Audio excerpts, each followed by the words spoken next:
এই যে একটা বছর আমার জীবন থেকে পার হয়ে চলে যাচ্ছে, আমি কতটুকু ইবাদত বন্দেগী করতে পেরেছি, আল্লাহ তাআলাকে কতটুকু সন্তুষ্ট করতে পেরেছি, এসব কিছু চিন্তা ভাবনা করতে করতে আপনার আমার উচিত ছিল সেই গভীর রজনীতে আল্লাহ তাআলার দরবারে সাক্ষী দাও, আল্লাহ তোমার ভয়ে ঘুম থেকে উঠে গিয়েছি, তোমাকে সন্তুষ্ট করবার জন্য কবরের আযাবকে ভয় করি, কিয়ামতের দিনের ভয়াবহতাকে ভয় করি, জাহান্নামকে ভয় করি। আল্লাহ তুমি আমাকে মাফ করে দাও, জিন্দেগীর গুনাহগুলি মাফ করে দিয়ে সুখময় স্থান, আমি যেটা আশা করি তোমার জান্নাত, সেটা আমাকে দান করো।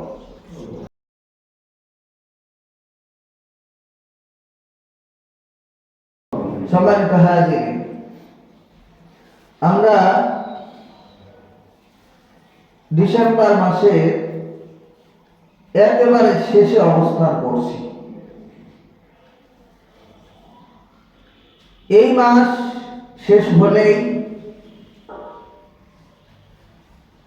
বাংলাদেশে কিছু জাহেল মার্কা মানুষ ইহুদি খ্রিস্টানদের, ইউরোপ আমেরিকা পাশ্চাত্যবাদীদের অনুসরণ করতে গিয়ে 31st নাইট ডে নামে তারা একটা উৎসবের আয়োজন করে থাকে। যেহেতু এই দিনকে কেন্দ্র করে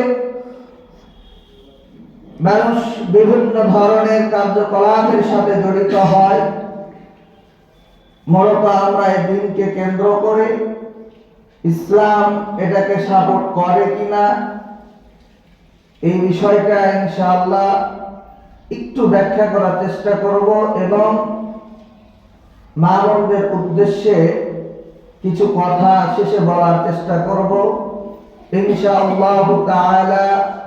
ওয়া তাওফীকি ইল্লা বিল্লাহ, আলাইহি তাওয়াক্কালতু ওয়া ইলাইহি উনীব। সম্মানিত হাজিরিন, আমরা এই বিষয় নিয়ে বিস্তারিত আলোচনা ইতিপূর্বে করেছি। মূল কথাগুলো আমরা বোঝার চেষ্টা করব। দেখেন, এমন একটা সময় এই মানুষগুলি এই অনুষ্ঠানটা পালন করে, যেই সময়টা হচ্ছে রাতের শেষ ভাগ। আপনি একটু বিবেচনা করেন যে রাতের অর্ধেক সময় পার হয়ে যাওয়ার পরে বেশি সময় পার হয়ে যায়, এ সময়ে মানুষগুলো আতশবাজি, গান বাজনা, বাদ্যযন্ত্র এগুলো শুরু করে। কি কথা কি ভুল বললাম না? ঠিক। যে সময় মানুষদের ইবাদত করার কথা, যে সময় আল্লাহওয়ালা মানুষদের আল্লাহ তাআলাকে সন্তুষ্ট করবার জন্য ইবাদত বন্দেগী করার সময়, সে সময় এই মানুষগুলো সেই পাশ্চাত্যের অনুসরণ করতে গিয়ে জাহালতের মধ্যে ডুবে গিয়ে শয়তানের ধোঁকায় পড়ে তারা এমন ধরনের কার্যকলাপের সাথে যুক্ত হয়ে যায়, অথচ আল্লাহ রাব্বুল আলামিন তার প্রিয় বান্দাদের গুণ বর্ণনা করছেন, তাতাজাফা জুনুবুহুম আনিল মাদাজি' ইয়াদউনা রাব্বাহুম খাওফান ওয়া তামাআন ওয়া মিম্মা রাযাকনাহুম ইউনফিকুন। আল্লাহ তাআলা বলছেন, আমার মুখলিস, আমার একনিষ্ঠ বান্দা ওরাই যারা আমাকে সন্তুষ্ট করবার জন্য রাতের বেলা বেশি সময় তাদের পিঠটাকে বিছানার উপর রাখে না। ইয়াদউনা রাব্বাহুম, তারা তাদের রবকে ডাকে, খাওফা, ভয়, অথবা আশায়। তার কারণটা কি? তারা এই সময় রাত্রিবেলা বেশি সময় ঘুমায় না কেন?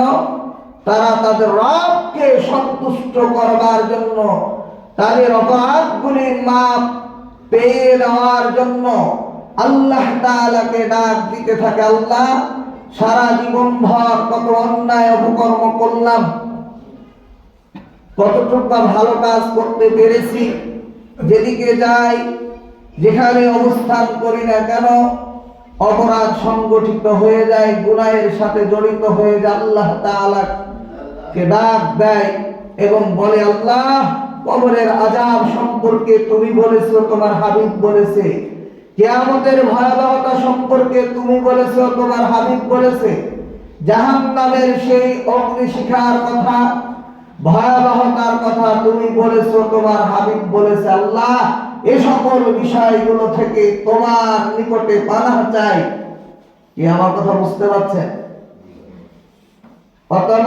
আশা কি করে? এই মানুষগুলোর একটাই চাওয়া থাকে, একটাই পাওয়া থাকে, একটাই আশা থাকে, আল্লাহ তাআলাকে সন্তুষ্ট করে সুখময় স্থান জান্নাত লাভ করা। বলি সুবহানাল্লাহ। তাহলে আমাদেরও চাওয়া হবে, আমরা যারা নিজেদেরকে মুমিন মুসলিম বলে দাবি করি, আমাদের চাওয়া একটাই, সেটি কি? জাহান্নাম থেকে মুক্তি, আল্লাহর জান্নাত লাভ। সম্মানিত হাজিরিন, আর এই সময় এই মানুষগুলো বিভিন্ন ধরনের গান বাজনা আতশবাজি এগুলো করে থাকে। তাহলে আপনি বলেন আল্লাহ তাআলা কি বললেন? নবী সাল্লাল্লাহু আলাইহি ওয়াসাল্লাম তার সারা জীবন ভর কোন একটা দিন এই রাত্রির ইবাদত ছাড়েন না। সুবহানাল্লাহ বলবেন? রাত্রির ইবাদত, রাত্রিকালীন ইবাদত কোনদিন ছাড়েন নাই। সাহাবায়ে কেরামগণ তিনারাও পালন করেছেন এই রাত্রির ইবাদত বন্দেগী।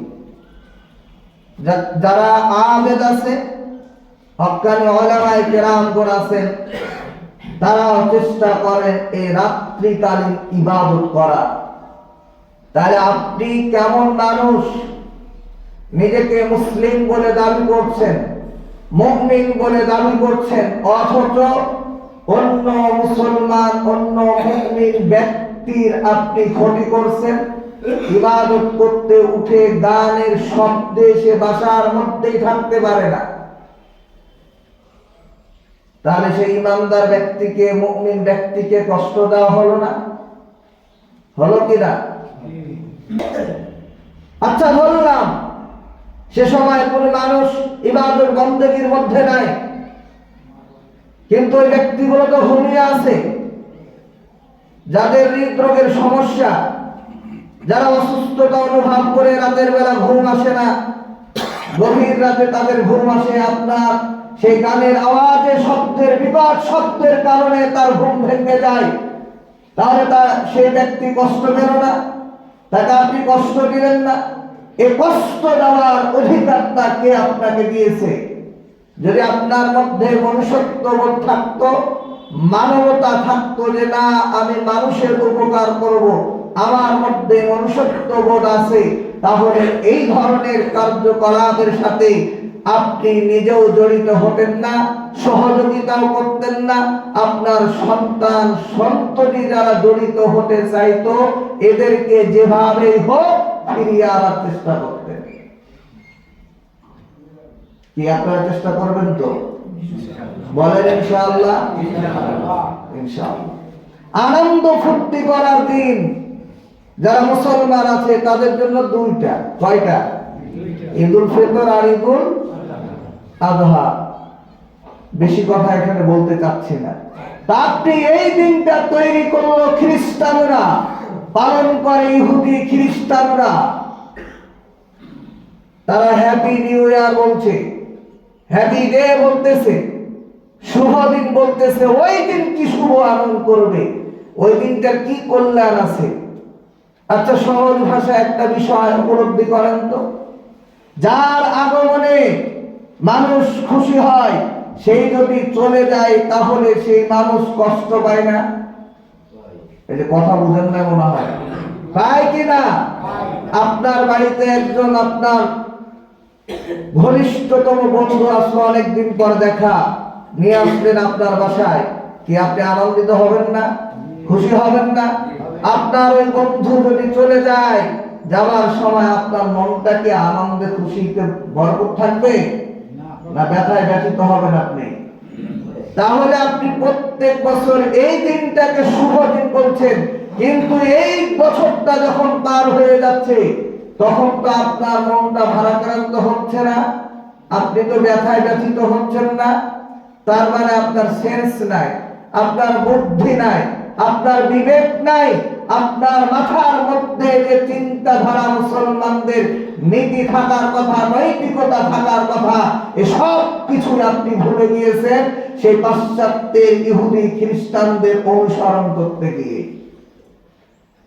যদি আপনার মধ্যে চিন্তা ভাবনা থাকতো যে না, একটা বছর পার হওয়া মানে আপনার আমার জীবন থেকে একটা বছর অতিবাহিত হওয়া, কি কথা ঠিক না? ঠিক তো? তাহলে সে সময় আপনার অনুশোচনা করা দরকার ছিল, হাই এই যে একটা বছর আমার জীবন থেকে পার হয়ে চলে যাচ্ছে, আমি কতটুকু ইবাদত বন্দেগী করতে পেরেছি, আল্লাহ তাআলাকে কতটুকু সন্তুষ্ট করতে পেরেছি, এসব কিছু চিন্তা ভাবনা করতে করতে আপনার আমার উচিত ছিল সেই গভীর রজনীতে আল্লাহ তাআলার দরবারে সাক্ষী দাও, আল্লাহ তোমার ভয়ে ঘুম থেকে উঠে গিয়েছি, তোমাকে সন্তুষ্ট করবার জন্য কবরের আযাবকে ভয় করি, কিয়ামতের দিনের ভয়াবহতাকে ভয় করি, জাহান্নামকে ভয় করি, আল্লাহ তুমি আমাকে মাফ করে দাও, জিন্দেগীর গুনাহগুলি মাফ করে দিয়ে সুখময় স্থান, আমি যেটা আশা করি তোমার জান্নাত, সেটা আমাকে দান করো। কি এটা বলা যাবে না ভাই? যাবে কিনা বলেন? ইনশাআল্লাহ। দেখেন, মানুষের প্রতিটা দিনই এক একটা নবজীবন, প্রতিটা দিনই এক একটা, এই যে কথা বলছেন না, নবজীবন বুঝেন না, নতুন জীবন। কি জীবন? আমরা একবার বলছিলাম রাসূল সাল্লাল্লাহু আলাইহি ওয়াসাল্লামের হাদিস, তিনি বলছেন মানুষ যখন ঘুমিয়ে যায়, এই ঘুমটাকে রাসূলুল্লাহ সাল্লাল্লাহু আলাইহি ওয়াসাল্লাম ছোট মৃত্যু বলে অভিহিত করেছেন। কি মৃত্যু? তাহলে আপনি ঘুমিয়েছেন, ঘুম থেকে আল্লাহ তাআলাই জাগ্রত করলেন, কে? আল্লাহ। তাহলে এটা আপনার নবজীবন না? এজন্যই তো আমরা ঘুমানোর টাইমে আল্লাহর নাম নিয়ে শুয়ে পড়ি, ঘুম থেকে উঠে তার প্রশংসা করি, আলহামদুলিল্লাহ। কি আমরা দোয়া করে ঘুম থেকে উঠি না? আল্লাহ।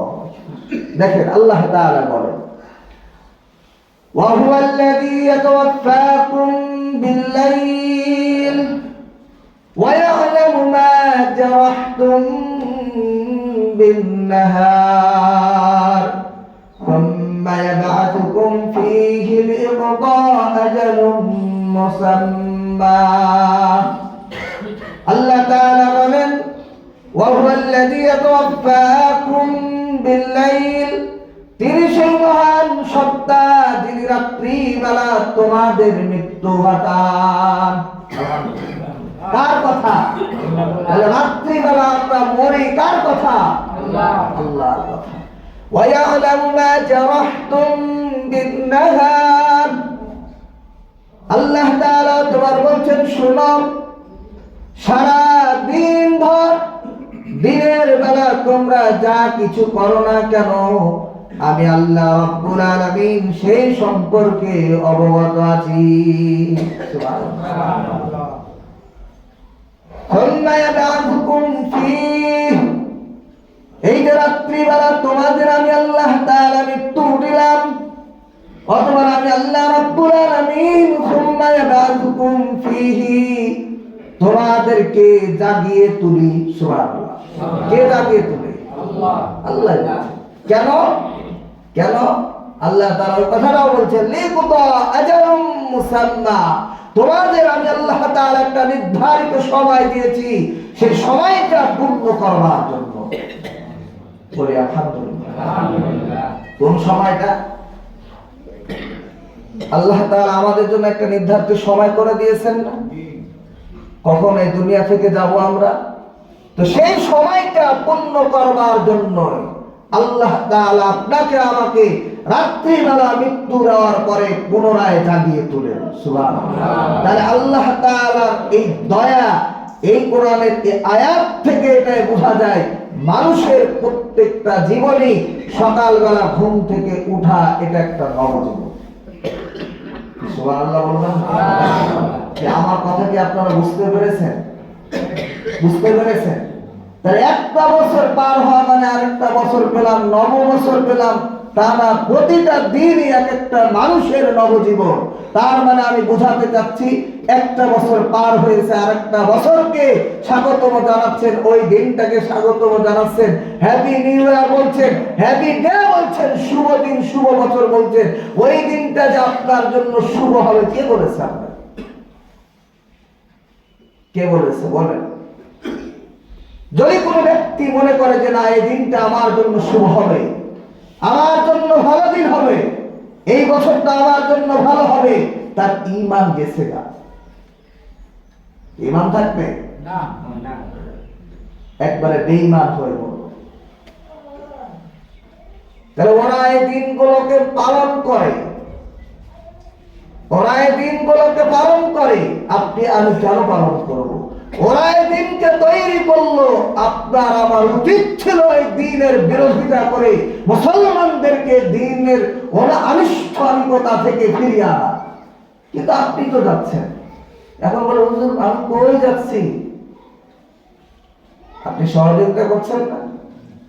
আপনার সন্তান যখন বলছে টাকা দেন, কি আপনি দিচ্ছেন না? টাকা দিচ্ছেন না? আমার কথাটা মনে হয় একটু অন্যরকম হয়ে যাচ্ছে, মাইন্ডে নিয়েন না। আসলে এগুলো যখন দেখি তখন আসলে মনটা, মেজাজটা অনেক খারাপ হয়ে যায়। গত কয়েকদিন আগে একটা কি দিন গেছে, বলছে হুজুর এই দিন আজকে না, দেখেন এই দিনের কারণে লাইটিং করেছে, মনেই নাই, ভুলে গেছি।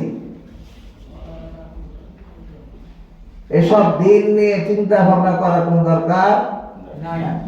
আমাদের জন্য আল্লাহ তাআলা যে ইসলামের নীতি নৈতিকতা দিয়েছে, আমরা সেগুলো নিয়েই থাকবো, সেগুলো নিয়েই সন্তুষ্ট থাকবো ইনশাআল্লাহ। আচ্ছা, এখন মনে করবেন যে না হুজুর একটু আনন্দ করতে একটু করি, সমস্যা কি? আচ্ছা বলেন তো, ইসলাম কি পরিপূর্ণ জীবন ব্যবস্থা না? আল্লাহ তাআলা তো বলেছেন ইসলাম পূর্ণাঙ্গ জীবন ব্যবস্থা। তাই ইসলাম যেহেতু কমপ্লিট, এর মধ্যে কোনো কিছুকে আর সংযুক্ত করা যাবে না, এখান থেকে আর কোনো বিয়োজন করা যাবে? তো পরিপূর্ণ একটা জিনিস ভর্তি হয়ে আছে, ওটার মধ্যে আরো কিছু চাপালে থাকবে?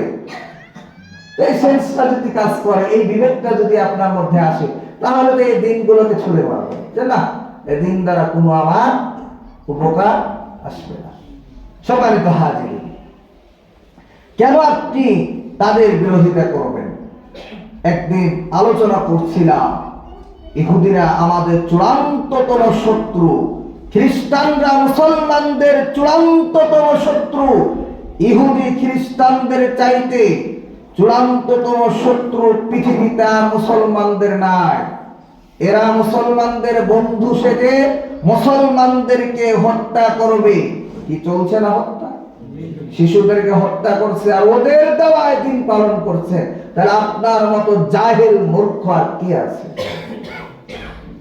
সম্মানিত হাজির, এবার একটা জটিল কথা বলবো, মনে রাখবেন।